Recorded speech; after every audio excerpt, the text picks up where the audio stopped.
guys, it's Moira Kucaba. I'm so excited to be here with you guys. I want to make sure that I am in the right place. How crazy would it be? It wouldn't be the first time, right, that we ended up going live on like our personal page when we thought we were in a Beachbody training. But I'm so excited to be here. Yes, I'm in the right place. Okay, so you guys, hi, happy holidays. I am here to talk to you about how to use 9-week Control Freak to leverage the growth of your team. And I was thinking a lot about this topic, thinking about like what I really wanted to share with you guys. And Tanya was just in here last week with like this insane training on 9-week Control Freak. You know, she's like the face of it. She's one of the people in all the videos. She's amazing, by the way. I love just being with her in the test group experience. And so she talked a lot about 9-week Control Freak, and I can't top her, guys. She's darn good. And so I was thinking about going into this training, and I was like, you know, it's not necessarily for me and my team about using 9-week Control Freak and using a launch to leverage the growth of our team. The growth of our team is, oh, it's so fun to see some of my own coaches on here. The growth of our team is always a priority, right? It's always at the forefront of our mind and our strategy every single day of the week. And so, yes, 9-week Control Freak is this insane opportunity of a lifetime. I mean, it could not be, I keep calling it like the perfect storm. We're coming out of the hardest year ever, going into a new year. We are in the health and fitness industry. The perfect storm in kind of good and bad ways. You know, people are getting, towns or cities are being shut back down. Gyms are getting shut back down. Like, people need us more than ever. And we have been gifted this amazing launch of Autumn Calabrese and her brand new workout. So that in and of itself should just be the opportunity of a lifetime. It is. But when we talk about team growth, I'm going to talk to you about something that you probably wouldn't necessarily think that I would be here to talk to you about. And that is the heart work of the team, right? The hard work, but the heart work of a team. So when I think about my team, Together Rising, I think about how the heck have we done this, right? How have we built to this tippy top team that is so incredible? I mean, I feel like, of course it's my team, but I feel like it's the most incredible team. We have multiple superstar diamonds, multiple 10 stars, like tons of elite teams, tons of premier teams.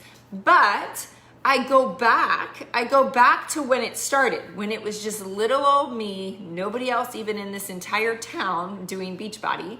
And I started as a brand new coach, as an emerald, as a diamond.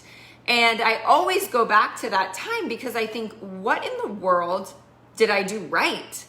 And what I want to tell you is a huge part of that was the relationships, the team culture, and the connection, the heart connection that I built with my team, my baby team, that is the foundation of this giant tippy top team. And it sounds like, you know, the rainbows and butterflies, the airy fairy stuff. I need to turn this heat off because I get a little fired up when I'm talking. But it's not. It's like the most important part of all of it. So I look back on January 2016. I was a diamond coach, and I had really big dreams, right? It was the new year.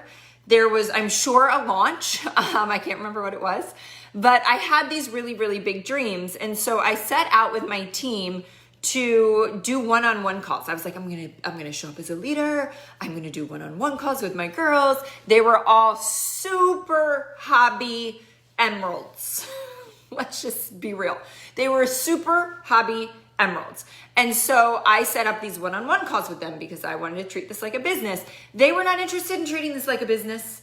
But what I realized looking back is that I built relationship with those women. I built trust with those women. I got to know their family life and their personal life and their struggles. And so there were roots going down into the ground before the team was built. I also did silly little things, and I know we're in a COVID world right now, but I was like, you know what? Why doesn't everybody come over to my house on Wednesday? Like, we'll call it First Wednesdays, and we'll just sit at my dining room table and we'll work. Like, there was nothing planned. There was no lunch. Sorry, guys. It was just an opportunity for us to be together. Erin Hopkins, one of my tippy top coaches, ranked number 19 in the company right now. She's actually on this call right now, I think. She was at the gym as a personal trainer and saw a picture from that day. And she saw moms together at noon building a business, leaning into each other, linking arms.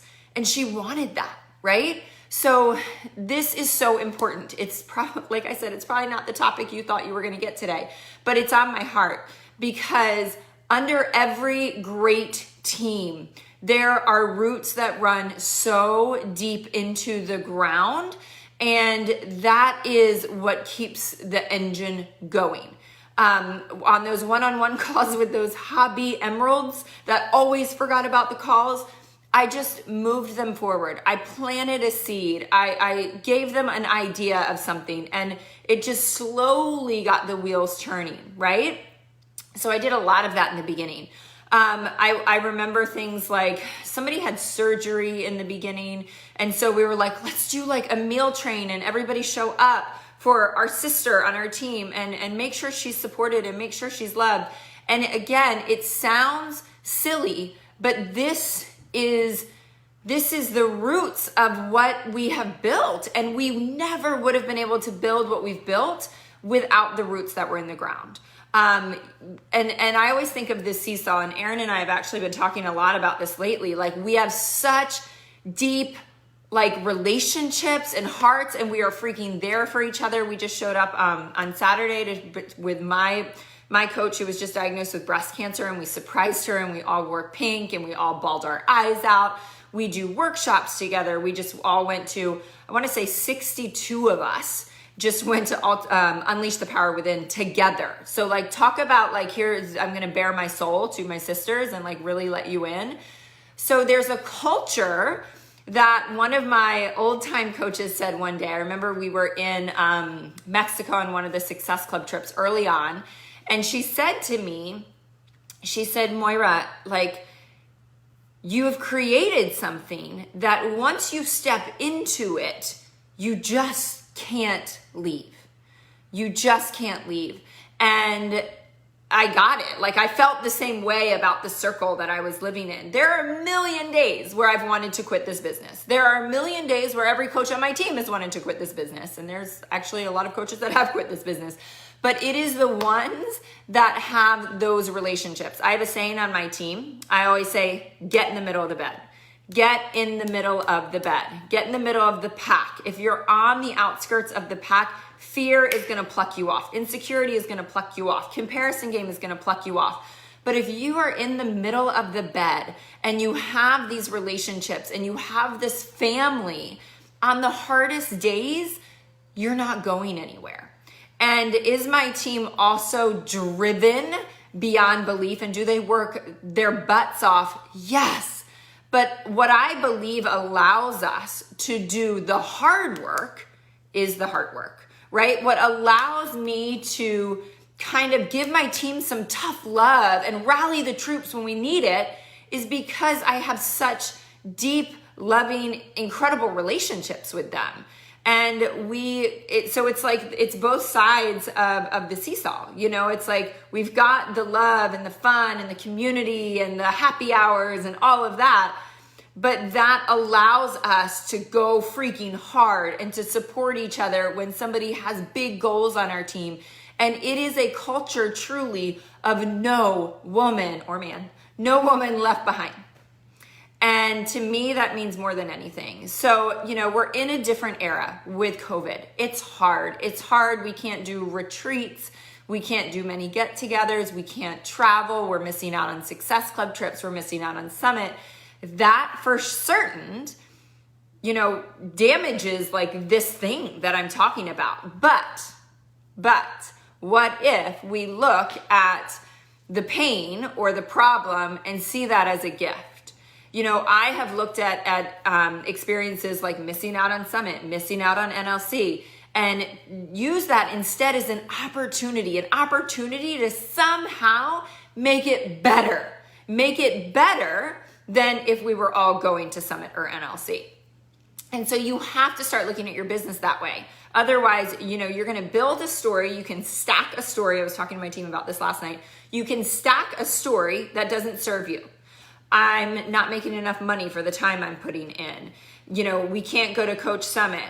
I can't do this. I can't do that. This is hard. Nobody's saying yes. Nobody, blah, blah, blah. We can stack a story to talk ourselves right out the door of coaching, or we can stack a story that serves us. This is amazing. I've got my team. They've got my back. Nobody said yes today, but my challenger wrote me this amazing email about how I've changed her life. Stack the story that serves you. I'm a big believer in writing down and keeping what I call a book of proof. The proof that you're winning. The proof that this business is working in your favor. Every single one of us, myself included, all the top 10 coaches, we can all list 1,000 things that are going wrong in our business every single day. The difference is we are not choosing to focus on them. We are choosing to focus on the good and the love and the growth and the change that we're creating and all of that. So it's up to you on how you are responding to this tough time we're in. We have an incredible opportunity in front of us to build our teams, to grow our teams, to enhance our communities. Or we can be looking at this as, poor me, the world is falling apart, and how can anyone expect me to work a business in these tough times? I get it. You are talking to somebody that has had life stacked against them, if I chose to see it that way. Instead, I have chose to see this business as the biggest blessing that I have ever been given in the toughest of times. We have such a blessing. There are businesses, people are losing their jobs, businesses are being shut down. We have an opportunity to serve, and we have a responsibility. We have a responsibility to serve, you guys. So let me talk about kind of some actual tactile things you can put into action. You can do Zoom workouts, right? We just did, right before the coach launch of 9 Week Control Freak, we got together and did autumn sample workout. That was amazing. The Tabata one where she just came out with it on the fly. This coming weekend, right before the customer launch, we're doing that again with the Summit 9 Week Control Freak workout. Last weekend, we actually got together. It was kind of a prize for my team and did a team workout. That's where we all showed up for my coach, Allison, dressed in pink to surprise her and bawled our eyes out together. I know teams that actually open up Zoom links every morning and you just go on the Zoom link and do your workout or do the workout or whatever you want. But it's a place, it's a time and a space for community. I know other teams that open up Zoom links to work. So everybody's just sitting at their desk working, but they're still connected, right? We're connected to other people. The one-on-one phone calls that I started with, I still get on a ton of one-on-one calls with my team. I reach out to my team one-on-one all the time. It's what fills my cup. So it's just naturally something that I do. But I also track that. I also have to work at it and make sure that I'm consistently reaching out and checking in with all my coaches. And this is the other thing that I kind of do intuitively. And so I forget maybe other people aren't doing this. But when I reach out to my coaches, because it's just my heart to do so, I'm just checking in on them. I am just saying, what is going on in your life? How's everything going? How's your husband feeling? How's your baby boy feeling? Like if they're sick, I know what's going on in their lives. And so I'm not reaching out to ask them to turn in their business activity tracker. There's a time and a place for that when we chat business, but I have very real relationships with my coaches. Do I have a set schedule for one-on-one calls? Great question, Mary Beth. So something I actually did this past year, which was incredible, was I did an SC20 club. So if you got SC20 and you were anywhere on the team or in the downline, you got one-on-one calls with me for the next month every week. So that was a huge task to take on, but it was super fun and I got to work with the workers, one-on-one calls with my team. We do a ton, my PS team, we do a lot of pod calls. But when I'm talking about one-on-one, in the beginning, it was one-on-one Zoom calls. And a lot of what I do now every single day is one-on-one messages. I make sure I touch on every single person private message. And so I'm having a conversation with everybody all the time. And then if they need to jump on a one-on-one, we do, for sure. What else? What else was I thinking? Oh, in the beginning, talking about the meal train, the community drive. My local team has gone downtown and fed the homeless together, and people that couldn't be there that night dropped off food. I've had clothing drives around the holidays where everybody dropped off jackets or blankets or backpacks. And, I mean, talk about the heart of a team, guys. Like, I can remember going downtown and delivering over 100 backpacks for the homeless with my children that my team had packed. Like, that's the real heart work of a team, right? So doing those types of things, we can't necessarily get together right now, and we don't even have anything on the books for Christmas this year, but we can certainly easily just donate to a charity that's, close to our hearts and things like that. I've seen a lot of great things recently with teams getting together for movie nights. The Brene Brown, I think it's on Netflix. I just watched it the other night. Brene Brown Netflix documentary, it's like a talk. You can open up a Zoom link and get together for a girls' movie night. Like, how fun is that? How fun is that? So totally not the training you probably thought you were getting, but that's just me, and that's on my heart.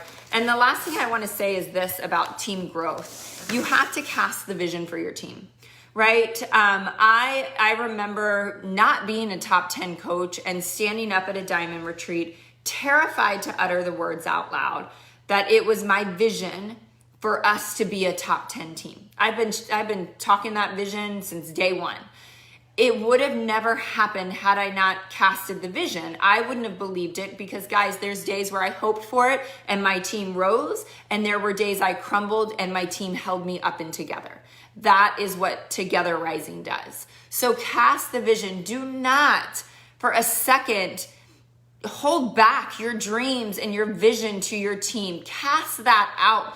Tell them who they are. I know who Together Rising is meant to be. I know that. It is so about those women and what I see in them and us than it is ever about me. So cast the vision for the team, because your goal is your team's goal, and you can't get there without the collaborative joint effort of all of that, right? So cast that out. And right now, like, take that action. Go into your team page, go into your pods, go into your threads, whatever it is, and tell them what your dream is for 2021, what your vision is, and where you are going. One of those coaches I was talking to about my hobby emeralds in the very beginning, one of them became my first diamond coach, and she's now a 3-time elite coach.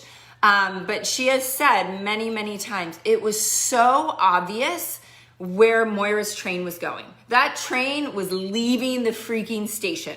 And she said, I was not going to be left behind. I was not going to be left behind because I knew where she was going. And so cast that vision out, guys. It's one of the most powerful things you can do for your team.